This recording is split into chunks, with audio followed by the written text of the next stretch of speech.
Welcome to another podcast of the current situation at Manchester United. First of all, I hope you guys are enjoying it's the Christmas season. Hope you guys are enjoying your happy holidays so far. Um, it's that moment where it's 1 week from now. It will be after Christmas. Can you believe that? Uh, on Friday it will be Christmas. It's very. I can't even explain because it's just very. It's a moment where it's about giving. It's about giving. And speaking about gifts being given early in the Christmas, Manchester United got an early present. Manchester United was hosted. No, they actually host Leeds United at home at Old Trafford today. Now, the thing before I get into all of that, the first of all, what you need to understand is that I won't be doing as much videos in this time of the year because apart from that, I want to get some rest. School is off for at least 4 weeks, so I think that is a good thing to, smirk at, be happy about.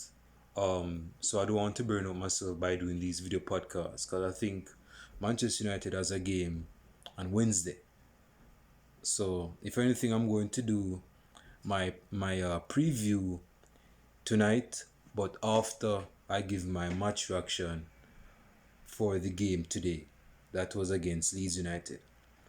No, so that's why I didn't do I did a preview, but I didn't feel like uploading it. You see me? So I'm going to do some erratic videos here, there, somewhere there. I might do a video to just celebrate the Christmas with you guys. So yeah, Manchester United hosted Leeds United at home, Old Trafford. Now, I was listening to the United stand about 30 minutes before the match starting 11 came out for Manchester United. And usually Mark being his funny self, he gave his insight what the side would look like. Like he gave some players. Like if you look on the screen, you would see the preface of the players that he thought would start for Manchester United. So he would have Paul Pogba there, you had Bruno Fernandes there, and I think you had Rashford and Martial somewhere. But when the lineup came out, it was very, not to only Mark, but to even me as well and a lot of Manchester United fans in the chat room. They were like, okay, I don't know what Ole is up to. Maybe he wants to lose his job on the anniversary where he got appointed as manager. Because actually, today marks the day where Ole Gunnar Solskjaer became manager for Manchester United. And also, time out, time out. Last year, Mikel Arteta was appointed as Arsenal's manager. And I'm not an Arsenal fan, but I'll be their spokesman and sponsor for once and say it's been quite a ride for Arsenal. Period. Let me just stop right there. But bringing back 4-4 to Manchester United. So yeah, the starting 11, David De Gea was back in goal. Dean Koons was taken out of the starting level. Wan-Bissaka, he kept his place along with Victor Lindelof and Harry Maguire. Luke Shaw started, which I found very interesting given Alex Tey's recent form. In midfield, Matic didn't play. Scott played. Fred played. Danny Van de Beek was dropped. You see me? He's usually dropped on the bench, so I don't think that is nothing contrary to him being started because usually he's like a cameo player.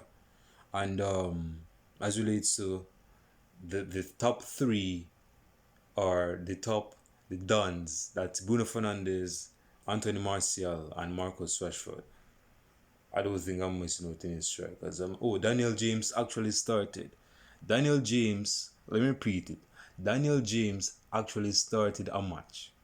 Daniel James, let me repeat it, actually started a match. My man hasn't started a match since I think the US election was in full force. Like last year, this November or something like that, in early November. My man actually got a game and he got a lot of critics. He got a lot of critics, people saying, why is this nigga starting? Why is this nigga starting and he's not going to do anything? He only has speed that can only exploit space with his pace.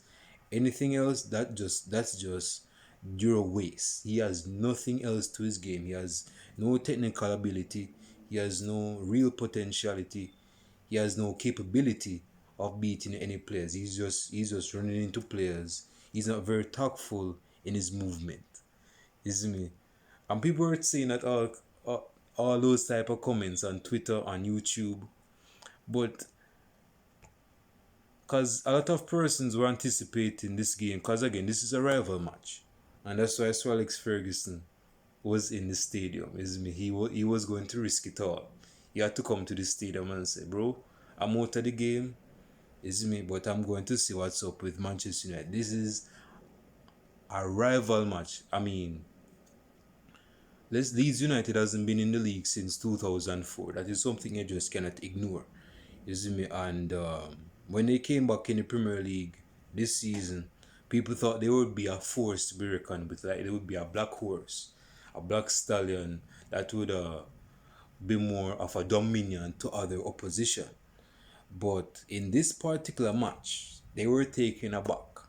Let me tell you a little Christmas story of what happened on the 20 hold on the 20 on the 20th of December 2000 in the year of our Lord 2020.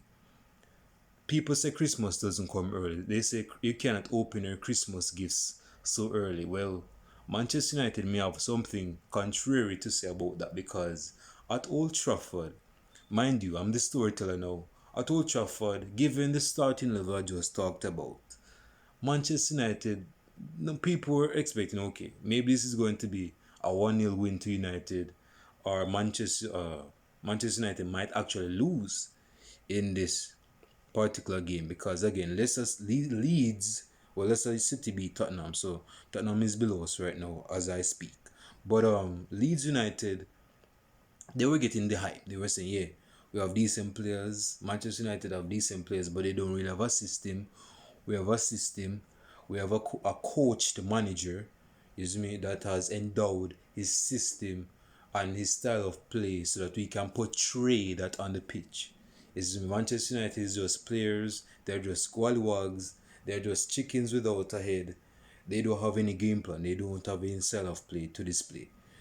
But they were taken aback because in the first half, Leeds United and Manchester United was at it. At least in the first like 1 minute and 50 seconds, like Leeds United was actually attacking Manchester United. I'm telling the story now. You see me? And then a counter attack happened through Manchester United. Again, Manchester United is based on counter attack. And again, Scott McTominay was getting hatred. He was getting hatred, heated hatred as well. Critics as well. And I'm like, this is not as 2017 Scott McTominay. So why is he getting this heat? Is me? Why is he getting this heat in his square seat? Like, why is he getting this criticism? Apparently people didn't want him to start. But my man turned into Tony Kroos or a prime 2002 Paul Scholes with a goal outside the box with a one-time shot.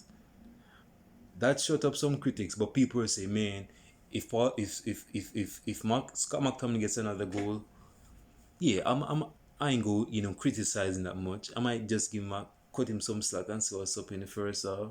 Boom, so said, so was done. He scored another goal in less than less than 40 minutes, but 40 seconds or 2 minutes. Yeah, he got a brace. I think he's the first player in the Premier League to get a brace in the span of 3 minutes. Yes, Scott McTominay. And some persons were saying, you're making this brethren from Scotland score a brace on you? Bro, how bad can you be in the first half? I mean, Leeds was just capitulating in the first half. It's like their game plan went through the window. It reminds me of when Manchester United was playing against Chelsea 4 years ago when we went to the bridge. You see me? And apparently because we are not British, well, not British, but we're not from London, we're from Manchester, we had a bridge that was falling down in the first 30 seconds because Pedro actually scored, him leading for Chelsea. And we capitulated and we lost 4-0 in that match. Same thing with Leeds. Leeds. I don't know if they had a game plan or they had a early hangover because of the Christmas holidays, but they lost sight of the ball. They were still displaying and portraying their self play, meaning like they were pressing, they were counter attacking, they were playing good football, but their defense was very poor. Their defense was very deplorable. It was in a deplorable state, and because it was in a deplorable state, we took advantage of that deplorable state, and in less than 37 minutes, if not more, less than 40 minutes, we were like 4-0 up, 4-0 up, 4-0 up. Rashford, he played well in the first half. Scott McTominay got 2 goals. Wills got a Bruno Fernandes got a good goal. He did a one time hit in the box. My man is like a fox in the box, and he's not even a strike. That says a lot, doesn't it? So in the second half, Man United actually They actually conceded a corner from Leeds United, and that kind of killed the tension because David De Gea, I wouldn't say he had a prime David De Gea's performance, but he had a very good performance, and I think his performance deserved at least a clean sheet. I don't think there shouldn't have been no blood or no crimson on his sheet. You see me? I'm not saying he has like a period per month. I'm not saying that. I'm saying that his hymen was broken in that match. He didn't have a clean sheet. He wasn't a saint given the Christmas holiday. He wasn't a saint between the sticks. And that was based on sheer physical prowess, because then again, I don't think there was anyone in the squad that could actually outjump with a header from Cooper of Leeds United. United got another goal from Martial played well. He got a couple of assists. He had a very overall centre forwards play. He was dropping deep so that Rashford and Daniel James could bomb forward. So he was not only breaking up play from deep, he was linking play. That was Tony Martial. But what Martial needs to be doing is to be getting inside of the box, which he is doing, but that should be his primary goal, because we need him to score goals, because he's a goal scorer. You see me? But there was a chance where Martial, like, I don't know if Emil Heskey was wearing Martial mask or something, but my man, he made a silly mistake that he should have taken. A goal he should have buried. But some persons were saying, Martial was full. He had bulls for breakfast, so he didn't have no space to put that goal in his place. But my thing is this, dude. Martial should be scoring from those positions. Don't allow an already good performance to say, okay, well, I'm already playing good, so I don't need to be scoring. Bro, we need you to be scoring goals. I have like 1 goal in the Premier League. To put that in perspective, Kirk Zuma from Chelsea has more goals than you in the Premier League, and he's playing as a centre-back. So, you need to be on the goal scoring sheet, bro. We like how you're breaking up plays, your display, and what you're portraying on the pitch. But you just need to be getting goals, and you need to be getting goals, because I'm not the biggest fan of stats, but stats give credibility. Stats actually show you what supposedly you know what you're doing. You see me? So he won a penalty, Martial. I told you guys, Martial, when he comes into the box, my man is not only a fox in the box, but he's very, very tactful in his movement in the box, because he can win penalties, Martial. And so was done. And Bruno Fernandes made it 2-0. So people are saying, man, give Scott McTominay the ball so he can get his first, not only his first league hat-trick, but his first hat-trick in his career. But people are saying, nah, make Bruno Fernandes take it, because Bruno Fernandes is my fantasy Premier League side, So I even made him captain, and I want him to get the most points. So I want him to actually score and not ignore that penalty. So I wanted him to score that penalty. I need to score the penalty, but United all conceded another goal. And Daniel James got a goal, which people are saying, okay, If Leeds is this bad to allow Daniel James, who hasn't played since Jesus was born or something like that, why? How did you make this dude score? And it was a good ball from Scott McTominay to find. Again, Scott McTominay played like a prime Paul Scholes. Pinging passes, displaying passes all around. Yeah, but that was a very good performance from Manchester United. Very good performance. Let me see who we play next on Wednesday.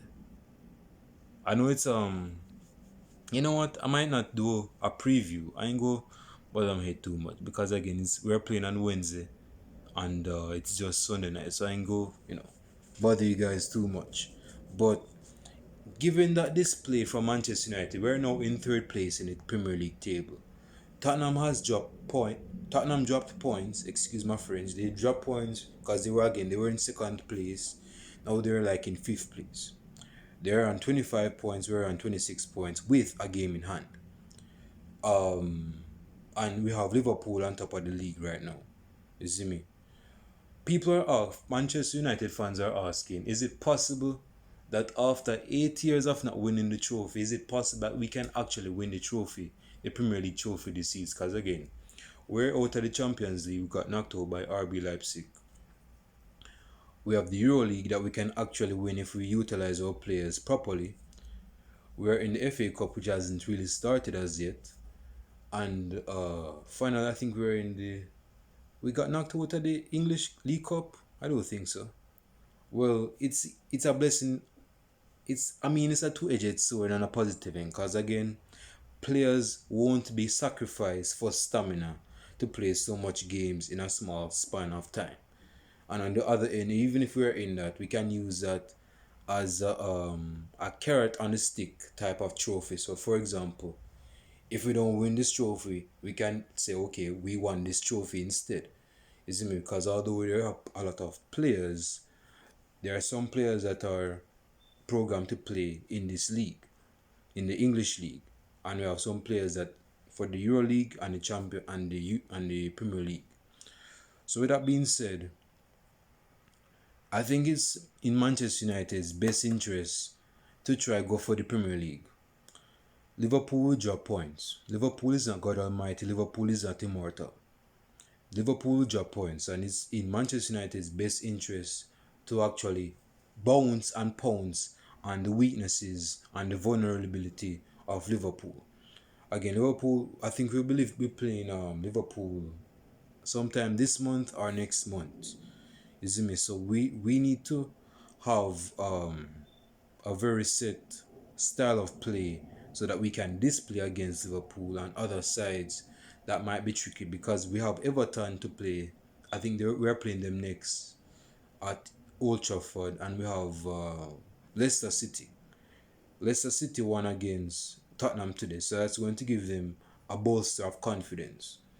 You see me? But it's in our best essence to actually get 3 points, to actually point out to other clubs that although we're not having the best of seasons, we're still grappling with the Premier League and we can actually still win the Premier League. You see me? Because Man City is not having a good season. Arsenal is definitely not having a good season. My man is in 15th place. Chelsea is somewhere below, but they're not far away. They're below our tail. And also Everton, Wolves, they're challenging for top 5th place. You see me? Because they know that's their place. You see me? So they don't want to really come out of their lane. And that's respectable. That's acceptable. But for Manchester United, we actually have a chance. We are actually title contenders, whether some of you guys like it or not. We're title contenders and we have a chance of going for the league. Liverpool is showing that they're trying to maintain and sustain their title. They want to challenge their title charge, like, because they're the current title contenders. So I think Manchester United is a good candidate to actually challenge them. You see me? In terms of individuality, I think Paul Pogba is better than Henderson, definitely. Salah is better than James, that's a given. Mane is on the same. No, I've heard some people say Marcus Rashford is actually better than Sadio Mane this season. I don't think that is something I would really argue about. But then again, Sadio Mane is somewhat similar to Rashford because they're playing both similar roles in their respectable squads. But what you have to understand is that regardless of who is better, it makes no sense to say who is better if Liverpool is on top of us. If you're trying to say that Liverpool's money is better than Man United's Rashford and Liverpool won the league, where do you think people are going to care about the most? Winning the league or about individuality, sentiments. That's my point. So Manchester United actually has a chance of winning the Premier League. Now, given Manchester United's myriad of inconsistent form, that might send a signal and inform some other Manchester United fans that I'm not really bought into the thought of us winning the Premier League because we have games where we have been inconsistent. So I don't think we're going to go that far. We have some optimistic, positive fans like yours truly that might think, that we might actually win the Premier League. Maybe not on a easy basis, but we have a chance at least of winning the Premier League. Because actually nobody wants to win the Premier League. Apparently, we have Chelsea, who is below us. We have Leicester. I think Leicester is in fourth place right now. We have, Southampton is even challenging for the Premier League. That should tell you something. Arsenal is in the bottom league, so let's leave them right there. So that's their place. That's their playground. We ain't gonna put them right there. So then you have Man City, who is like in seventh or sixth place. They're not having the best of seasons. So we need to pounce on that vulnerability from other sides. Let us not wait until we have to actually face them to send out a point that we're actually better than them. No, they're dropping points. So let us gain those points that they have dropped to our benefit and to our advantage. My man of the match is obviously the man from Scotland, Scott McTominay. He was very good. He was very immense in midfield. He was very dynamic in midfield. What I just want to know if this is going to be a consistent thing for Scott McTominay, because Scott McTominay is one of those players where you don't know what you're going to get with him. In some games, you might get good performances. In other games, you might get bad performances. And you're saying to yourself, where did that come from? Last game he played well, but he's kind of lukewarm in this game. What's going on? So again, it's based on how you would perceive Scott McTominay in that game. Some games suit him, other games don't suit the best for him. Because Scott McTominay is not a defensive midfielder. Some United fans have been saying, well, my man is like 6'4", so that is something you can't ignore. He has physical prowess, so he can be at his best when he's playing as a defensive midfielder. No, it's not about it's not about physical prowess and physical fitness when it comes on to playing as a defensive midfielder. It's about technical ability, the ability to break up play and to cover your defense, your back four. Physicality is a good thing, but it's like playing basketball. It could be like 7'6" in terms of feet and inches. But if you cannot dunk, if you cannot run, if you cannot pass, if you cannot dribble, if you cannot defend, what are you good for? What are you good for? Other than just picking an apple if the apple is far up in the tree. Like, what else are you good for, bro? So then again, as I close this video, dude, first thing we have learned in this match is that United is a title contender for this season. Yes, we haven't really. We kick-started in the Champions League, but it didn't go as planned. We messed up. So again, we're title contenders. That's number one. Number two, we need to prioritize the Premier League, banking on the first point. Number three, we have to try to be very consistent in terms of getting points and wins. Fourthly, this game shows us that we actually know what we are doing, and Ole Gunnar Solskjaer might actually stay in his job after this season. because he's given the board a reason to stay in for as the Manchester United coach and manager.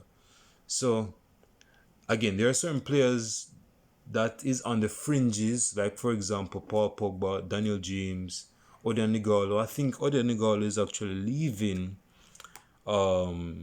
in a month's time or in 3 weeks time or something like that. And I mean, my man hasn't really had the best of time at Manchester United, Odion Igalo, but he had a dream.